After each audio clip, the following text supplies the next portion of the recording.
Welcome to Big Homeopathy. I'm your host, Sarah Thompson.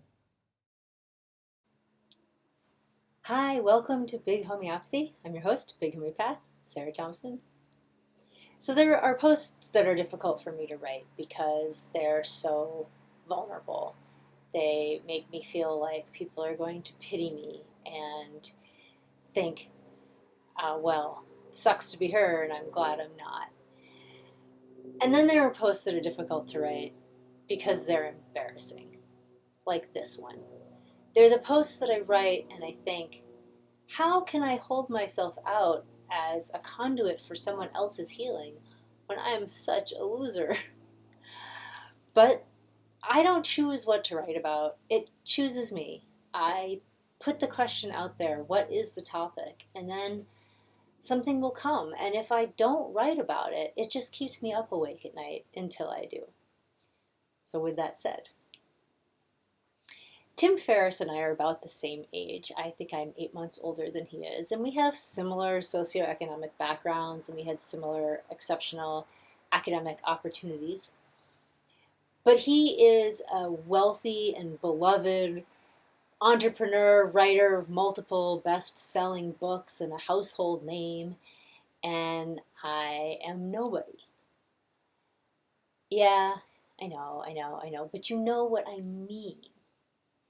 I mean that if only I had all of the stuff, then I could add it to all of the stuff that money can't buy that I already have, and everything would be perfect. I would have arrived. I would be successful. 10 years ago, I was pregnant with my second child, and I was living in a house that I no longer felt financially comfortable in and didn't want anymore. My husband's business was in its infancy. No one was looking at my house, which had been on the market for over a year at that point, and winter was coming. I had no idea what we were going to do. All my cards were on the table. There was nothing left. And I had to just trust it. There's a story about a fisherman named Howard Blackburn. It's an incredible story. You should read it. He was a Gloucester fisherman in 1883 or something, and he got lost at sea. He got separated from the boat in a storm. He was out in his dory, and he lost his mittens overboard, and he knew that within minutes he was going to completely lose the use of his hands. And so he froze them to the oars so that he could slide them off and use them like claws, but if he had to row, he could put them back on the oars and row. And that was only the beginning of his story.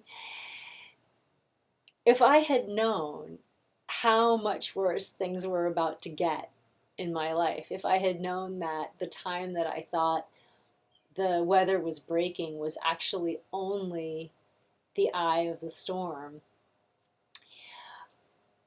I don't know if I would have had the nerve to do that. And perhaps there will come a time in my life when I don't have to pull the life rope so taut that it vibrates, or I don't have to freeze my hands to the rail of the vessel and just trust that there is some benevolent guidance steering my ship through this maelstrom. But I had to learn to trust that hard when my only other option was death. So, I'm comparing myself to Tim. I'm holding myself up as inadequate. And when I'm frustrated, when I'm feeling that envy, it's not this resentment that, oh, he got the breaks and it could have been me. It's this envy of him. How did he think to ask those questions? How was he so enterprising? How was he so motivated? How was he so driven? If only I were more self-directed. If only I knew what questions to ask. If only I were born better, I would be able to have all the things. It's like being mad at Michael Jordan for being good at basketball. I know, it's ridiculous. You can see why I'm embarrassed to write this post. But maybe I can just acknowledge that envy. Maybe I can just recognize that my ego is putting on this movie of desires for the I that is prior to the ego in a bid for its attention. And maybe I can say, these things feel real, but they're illusory. And I don't have to attach to them. They can just be there. And while I'm trusting until my teeth rattle, I can know that I've been through a storm or two. So that's Big Homeopathy this week. It's going to be huge. I'll see you next week.